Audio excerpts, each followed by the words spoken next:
Assalamu alaikum wa rahmatullahi wa barakatuh. Welcome to the Mardiyah show where we are meeting Muslims where they are. I'm your host Shadeed Muhammad, and today we'll discuss a very touchy topic in the Islamic community, almost taboo, if you will, and that is the cycle of recidivism amongst Muslims, this cycle of going in and out of the prison system. The title that I chose originally for the show was The Criminals Amongst Us. And that is, of course, through the eyes of the people who see brothers and sisters coming back and forth from prison, trying to acclimate themselves back into the Islamic community with the stigma of being an inmate over their heads. And sometimes they don't necessarily get a fair shake from the Islamic community as well as the global community at large. But there are some specific things that we have neglected to address as a Muslim community, as a ummah, with respect to brothers and sisters coming home from prison and acclimating themselves back into the Islamic community. And that is that we've found a prevalence of Muslims, both male and female, in the prison system engaging in behaviors by which they contract some communicable diseases such as STDs or AIDS, and then return home to the Islamic community looking to get married, looking to find a spouse, and may possibly be carrying one of these diseases. And unfortunately, in many of the Muslim communities, there's no stipulation on getting an STD test, or there's no condition with respect to marriage for Muslims to get tested before they get married. In many Islamic communities, you can just walk in, tell the imam that you want to get married, and he'll go and search for a particular sister, or vice versa. If it's a woman, go search for a particular brother, pair the two up, marry them, and no one has gotten tested. And so now the Muslim community is being a catalyst for spreading these diseases in the larger community. So today, inshallah ta'ala, we want to address this issue specifically. And I have with me a guest who needs no introduction, and very active in the community with respect to sexual health, and an advocate of the Muslims being in tune with this particular area of their lives. Please help me welcome my guest, Dr. Rashidah Abdul-Khabeer. You guys can clap. Thanks, Sister Rashidah, for coming on the show. Alhamdulillah, I appreciate the invitation. MashaAllah, tabarakallah. I want to kind of just jump right into this topic, and I don't want you to hold back. I want you to turn the faucet on and let it go, because this is an issue that for a long time has not been addressed, and we need to be upfront with this discussion. And that is that, many Muslims are, contracting these diseases in prison. Some of them even prior to accepting Islam, because of the reckless lifestyles that they've lived prior to Islam, and then they become Muslim, and then it's like, okay, everything is okay now because I'm Muslim. From your experience, how detrimental is this to the Islamic community? Detrimental. I would say that at this point, we are so significantly impacted by at least STDs, gonorrhea, syphilis, chlamydia, herpes, hepatitis C, that it is becoming almost frightening to go into clinics sometime and see so many believers waiting to be seen. Wow. But it's largely because of ignorance more than anything. My very first experience several decades ago, in the early beginnings of the AIDS epidemic, was really that got me involved was because of a Muslim family. A young sister married a brother who came out of prison. Everything seemed to be fine, and then he developed pneumonia. And he went into the hospital, and in the course of that, they determined it to be pneumocystis carinii pneumonia, which is a type of infection that, even though we are all exposed to it, particularly summer, spring, and in the fall, it's a small mite that blows around in the air. Our immune systems are healthy, and we're able to fight it off, and we might think we only had a little cold. Yeah. This brother went on to a full-blown respiratory disease. Wow. And it was determined that he had AIDS. which is the far end of HIV infection. It is where the immune system is so severely damaged that the body can no longer fight infection. But his wife was pregnant.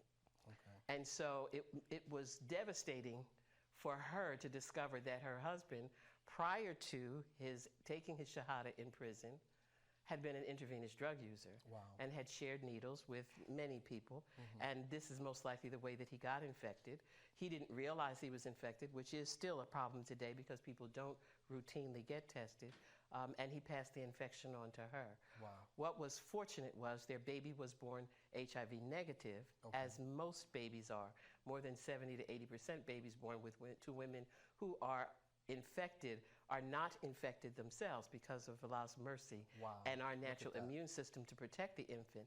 However, there are that smaller numbers that if the woman does not receive proper prenatal care and get treatment during the pregnancy, if she is positive, then we can even reduce it now. We're in the United States, less than 1% of babies born to infected women are born positive. So we have the capacity to treat it, but people have to be willing to go and see a physician and know their HIV status. The challenge, though, is being able to talk about it. We don't talk about sex. We don't talk about intimacy. We don't teach our children about it.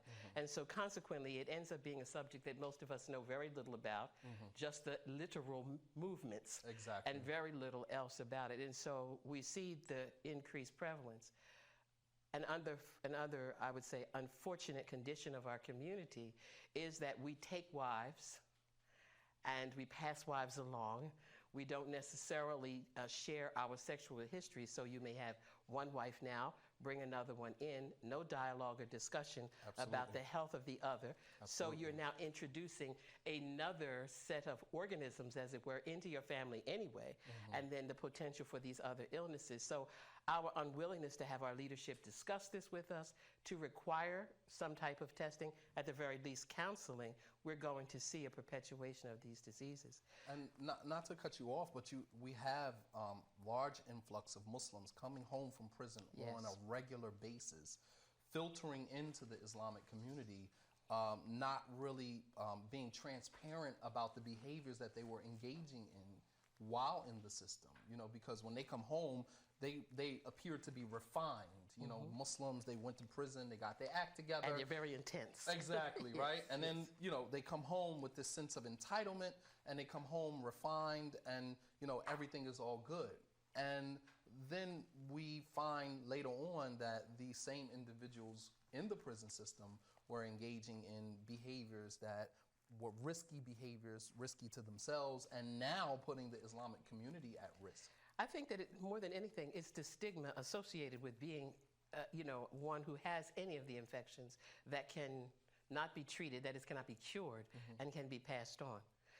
The prison system today is extraordinarily refined. There's health care that goes on. People are able to learn their HIV status in prison. The problem is you get to the door, they literally hand you a 3-month supply of medication and a card that tells you where you could go to get care. If we continue to have people talk about HIV infection in particular as a gay disease, nobody is going to be interested, male or female, in going to have any care or treatment. And so the medication runs out. You're now back to a level of being infectious. So for us, if we don't have a discussion about these things and a willingness to talk about it, and people who were willing to help you usher through the system, so if you are infected, you can either get continued treatment, or if you have the other STDs, that you can get treated. We are no different in the sense of our willingness to face the issues of these sexually transmitted diseases than the general population. Absolutely. And as Muslims, we tend to think that, oh, we're Muslim, we're on the haq, we're on the point, we're pointing the truth, and those issues don't necessarily affect us. Not at all. I just need to get married and everything will be fine. And everything will be fine, exactly. But let me ask you, are women more susceptible to contracting these diseases than men, or are they both equally the same? It's possible for both parties to be infected. Women are more susceptible to being infected because it is the presence of the virus in semen that is deposited into her body. And so she is, as it were, an absorptive partner. So she is much more likely to become infected by a man who is himself infected. And it's less so the other way around. But that doesn't exclude intravenous drug use. It doesn't exclude drug use where your inhibitions have been lowered at any time and you've engaged in very risky sexual behavior. And we do see this very often. We have not an ability to identify Muslims separately from the general population, but we know when people come into the community, knowing what your health status, regardless of whether it's STDs or any of the illnesses that impact the community, that change how we're able to act as families. Hypertension and diabetes compromises the immune system. So you're, again, more susceptible, and illness is much more severe, more difficult to treat when you don't have a good health status to start with. I received a call. As you know, when I was the imam at United Muslim Masjid, we used to do at least once a year a marriage fair. Where we would try to get the brothers and sisters married, create an environment that was healthy and conducive for them to meet people in a manner that is consistent with Islam. And I had a young sister call me. I'm not going to say where she's from, but I had a young sister call me and said that she was originally from Philadelphia, moved somewhere else, and her daughter, you know, at 18 years old, showed signs that she wanted to get married. She married her daughter at 18. The marriage didn't last even a year. They got divorced. And then she remarried again at 19. So she's 19 years old. She's been married twice already, okay? Then when she married the second husband, they divorced within the year, but they divorced and she had herpes. You know, so I asked the mom, I said, well, did you even, you know, with either husband, did you get him tested? Did you request, you know, his status in terms of his health and his, you know, sexual health? And she said no. She said, you know, because he's Muslim. He's Muslim, exactly. And that's the point that I want to make, is that we automatically assume that because you're Muslim, you obviously are doing the right thing, or you obviously are immune to, you know, the diseases that affect, you know, quote unquote kuffar. Right, because you're not out there doing those things. Exactly. There has been for decades this idea that Shahada wipes away everything. No, it's a new pathway, a new beginning, but you bring your history with you. Absolutely. And so, you know, reminding people how much, you know, how important that is.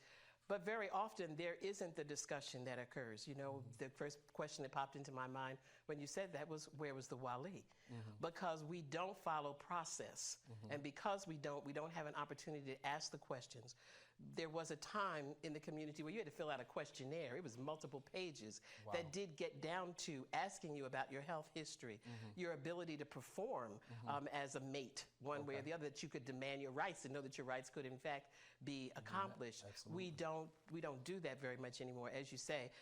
Although it has gotten better, I will tell you, I spent quite a few years working with the Majlis Ashura here in Philadelphia to create the policy that says they would not marry people in less than 72 hours, so that there would an individual at least be known in the community.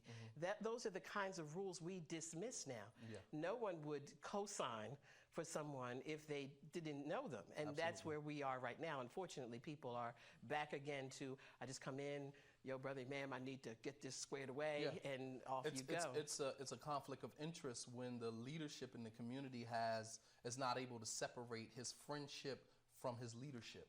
You know, you separate your, no brother should be able to approach an imam and be comfortable saying, you know, so how many sisters you got, brother imam? I'm looking to get married. You know, no one should feel that comfortable or have that level of comfort to come to a leader of the Muslim community and make that comment and not be scolded for it, you know, just on the premise of, you know, the unprofessionalism. Like, you don't approach me like that. You follow the same procedure as everyone else in the community. And it becomes really critical when we're talking about the ummah being the first unit of family. And you can't create a stable, satisfactory family life if you don't begin with the truth. And the truth is the disclosure of all of the illnesses. We have an increased prevalence of herpes. Probably more than 15,000 people a year become infected with the herpes virus. It's incurable. And because it isn't cured, we have medications that can hold it at bay. But even if you read the fine print of the package for the medication, it says that you would not necessarily know that you were symptomatic. Wow. Which means for a woman in particular, she's going to be, if she's having an outbreak as they describe it, you can't see it. Okay, so let me go back for a second because you mentioned herpes. Please, what is herpes? Define that for us. It is a classification of viruses that include those that give us chickenpox. Okay. You'll hear it described as shingles. It just depends on the part of the body that is being affected at the particular time. We had probably in the mid-70s this idea of free love. So what had been once a cold sore on the mouth was moved from just an outbreak in the mouth from the sunshine for a virus that's naturally in your system if you've had chickenpox as a child, moved on to the genital tract, because then, that particular era changes in sexual behaviors was very prevalent, and people were sleeping with anyone because I could with it. And so you see that disease now tracked in a very different way. There are thousands of people with herpes. That's really a problem. There's an increased incidence in chlamydia, another bacterial infection we can treat now. Is this the general populace, or is this Muslim? We're seeing it more in the Muslim community, but again, it is our own behavior. This serial monogamy, polygyny is creating the problem, because as you described your scenario, now we have a gentleman who's infected himself, a young lady who now herself is infected, and what do we do with her? Does she disclose to her next partner, the potential husband, that she's infected? And he says, no, I don't want to marry you because you have this disease. And if we keep seeing it the way it is, who will be able to be married? And I, as an imam, have encountered situations where a brother, he has herpes. Yes. His wife marries him and knows that he has it because she has it, and they're okay with that. And then he wants to marry another wife, but doesn't tell her. Right. So then the first wife comes to me and says, do I let my sister in Islam marry him knowing that he has that, and I don't want to overstep my boundaries? But and I said to the sister, well, if you feel that way, then what you should do as your sister in Islam is to ask her to ask him for his paperwork. You don't have to say what he has, all right? Because here we're talking about, protecting people's privacy from an Islamic standpoint and from a medical standpoint. You can't just go out in the streets saying that. But you can ask the sister to ask him to be transparent about his health status. I said, and that's the least you can do. Absolutely. And she said that, and the other wife says that's none of her business. She's still going to marry him anyway. Yes, and not knowing what exactly she's entering into. I have opportunities to counsel couples who are bringing new spouses into relationships. And I think the best situation that I've dealt with is a gentleman who has actually taken a third wife. The wives, in fact, insisted that the new bride bring evidence that she was not infected with anything. And in that regard, it started a conversation amongst the family members so that we all sat down together and we talked about all of the health issues that were going to impact their relationship. And I think it was probably a surprise to the brother. They were all able to agree because there was an issue in the health of one of them. Hold that thought, Sister Rashidah, and inshallah ta'ala we'll be back in a few moments.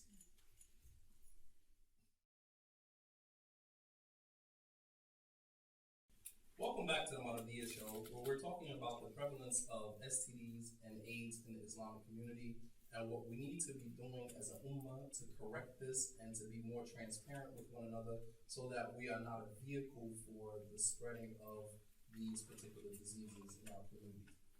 So Dr. Rashidah, please give us a solution, as Muslim communities, what do we need to do to take our precautions so that we are not becoming vehicles to spread these diseases in our communities?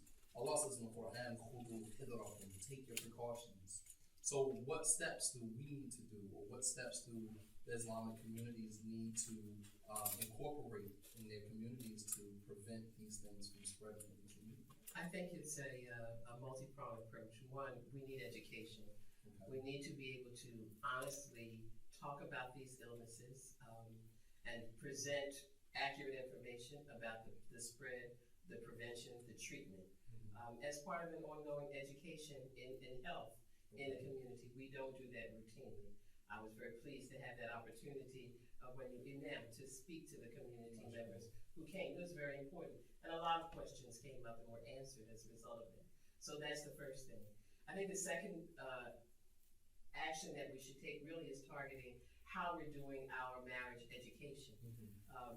It's not just a matter of saying, well, you know, you can't get married because the law says that's what's critical and it's half the deen, Half my deen, all all of the other all of cliches. those words, but really understanding what that commitment is supposed to be and how we can practically apply what is being presented to us in the Qur'an and by the example of the Prophet sallallahu alaihi wasallam.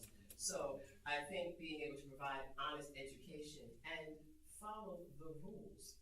The rules say we are to have walis, Right. and that wali is supposed to be able to act on my behalf as if they are clear. I am either a daughter, a sister, you know, auntie, to get the information in an honest way from the brothers, and then brothers have to feel comfortable in disclosing the information. Let me stop right there, because that's part of the issue is the disclosure part. I think you have women who are more apt to disclose that they have something than men are, because men, we tend to associate that with, you know, the stigma that, you know, I did something wrong, you know, as opposed to looking at, I don't want to infect someone else, you know, forget about what you did to get it. Let's concentrate more so now on how to prevent that from spreading. And I think if we're able to have honest conversations, it makes that disclosure a lot easier. We also have to have a sense of sort of policy and procedure when such information is disclosed, more often to the imam than even to the wali. What do you do with that information? We sort of hide behind, we can't disparage a person's character, but I believe that there is some clear evidence that says that if there's harm to be caused, you were to interrupt that harm.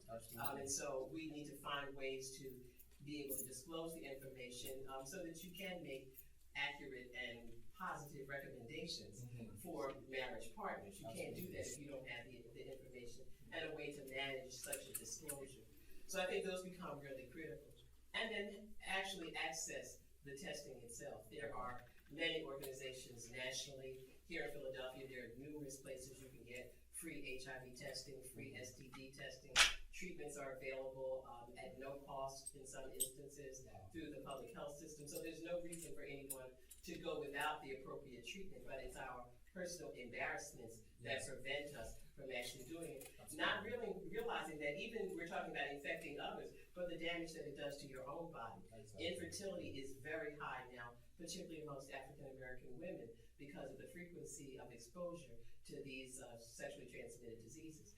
There's a form of gonorrhea that is becoming increasingly resistant to our normal antibiotic therapy. So there's all kinds of reasons to have routine health care, to be able to ask the questions, to get the answers, to disclose when it's necessary, and to be treated. There's really no reason not to be. And when you want to be presented as the example to the world, Muslims ought to be first in line to say, I am in fact clear about what my health status is because I've been tested, I have proof here, Brother Imam, this is what I'm looking for.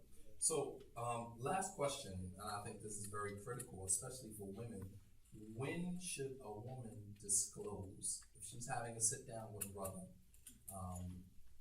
generally the sit downs can last from anywhere from 3 months to 6 months.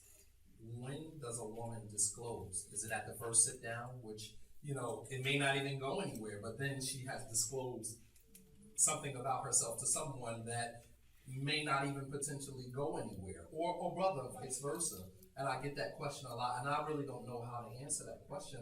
When should I disclose to a brother or to a sister that I actually have, you know, STDs or herpes or any type of STD that cannot be cured? I think that if we manage a better application process, you'll already know the answer from the very beginning as the imam. When you see that the discussion has now moved forward, we're talking about discussions on family life, for example, or you're talking about what is intimacy in Islam, which should be part of this sit down. What happens in a sit down, in my experience, has been is do you work? Do you have a place to live? Exactly. But you don't get to the part about expecting how many children would you like to have? Do you expect to have children? If you're a mature woman, are your children grown? We don't have family discussions. Wow. And so I think that in this instance in particular, the Christians have presented us with a really good example because they had multiple sessions. A sit down is not just let's come together at 5 o'clock on Friday, let's run through some papers and the nikah is going to be on Sunday. It really is a session where you're going to have a dialogue, and it becomes increasingly critical that we have these discussions about what family life is really going to be about. Our divorce rate is off the chart. It should not be that way because we should be going into the idea of marriage and intimacy with a clear understanding that it is a contract and it is a sacred contract. It is not to be taken lightly because if in fact it is half your deen, then half your deen is in trouble if you haven't in fact gone in it with a clear and focused mind. So I think that it becomes important that we talk really much more about what these sit downs really should include in this day and age. We know what was done before. There was a level of honesty in the time of the Sahaba. Here we have something a little bit different. We have modern life. We have huge cities and very closely connected communities. And so I think that having those discussions progressively so that you can intertwine it, for example, in a discussion about family life and intimacy, because that should be discussed. Understanding where a brother or sister are with their idea of what is lovemaking in Islam. We have whole instructions in Hadith that tell us what that should be about. Well, and in my experience, I think those type of discussions are considered taboo, even amongst the young people. I mean, I recall conducting or officiating a sit down for a young sister and a young brother, and the brother asked the sister, how long is your hair? Because men, we're at a disadvantage. Everything is covered. We don't know exactly what's going on underneath that, but you can see everything. So you get a clear picture of what you're getting. More or less. More or less. Right. Okay. I don't even know how to respond to that. But the brother, he asked the young lady, how long is your hair? And I think he has a right to know what he's getting into. Are we talking about someone whose ponytail is that short? Or we're talking about someone who, hair, can go down her back. And the sister said that I'm not going to disclose to you how long my hair is because I just think that that's inappropriate. So I didn't say anything at the time of the sit down, but I waited until it was over and I said to the sister, I asked her, I said, what was inappropriate about him asking you? He didn't ask you to show him your hair. He asked you how long. Well, you didn't have to be, descriptive about it. You didn't have to be detailed. You could have just said it's long enough. That was sufficient, right? Yes, that would have been the answer. Yeah, right. Long enough, right? And she said, I just, the question kind of came at me, and I didn't really know how to respond to that because I was never asked a question about that. So it spoke volumes to what we're not talking about with our children and with respect to. And that's why I come back once again to what is the questionnaire that we should be filling out. If I'm applying for a contract, there's always a whole list of things that I should have answered, as should he have answered. And if we don't do that before we sit down, then you're just operating on everything that's superficial. And what happens then is when trouble arises, there's no basis for conversation because you didn't disclose these things in the first place. I discover you have a child prior to your shahada. I find that out when the sister calls on the phone and she's acting ignorant. Now I'm calling the imam on the phone. Absolutely. So it's all of those kinds of things I think that really become a requirement in a discussion that I can start off with, I'm writing my answers out. Yes. Then whoever is officiating the sit down can at least have a clear picture on each side. That person then can say, well, in discussion with the wali, there's some disparities here that really do need to be addressed, and we need to think about it. And it isn't always, whether I can have a brand new car and a house and a life insurance and 2 hadiths and an overgarment as my dowry. It really needs to be much more personalized. Absolutely. Because it is not until afterwards that the contract is signed, the community has been informed, and then there's trouble. Absolutely. Even things down to, as I say, your health status is really critical. we can't allow it to keep going on in this way. Well, I thank you, Dr. Rashidah, for coming on and the information that you have given us. I pray that Allah subhanahu wa ta'ala allows us to utilize that information and benefit from that information and build our communities off of the information that you have given us. Is there any websites or email addresses or Facebook pages that people who want to find out more about you? Where can they find you? Well, I do have a Facebook page. It is simply Rashidah Abdul-Khabeer on Facebook. Many people send me their questions via email. It's Dr. Rashidah Abdul-Khabeer at gmail.com. I answer the questions. I have a program in the Family Planning Council where we do free HIV testing and STD testing, and that's simply a phone call to 215-985-2606. We do it for the Muslim community. My staff is very well versed in Islam, and there are a couple of Muslims on the staff now, but we'd be very happy to provide the HIV testing and counseling. Okay, thank you. Give my guests a round of applause. Reward you, and hopefully, inshallah ta'ala, we'll see you on the show again. Inshallah.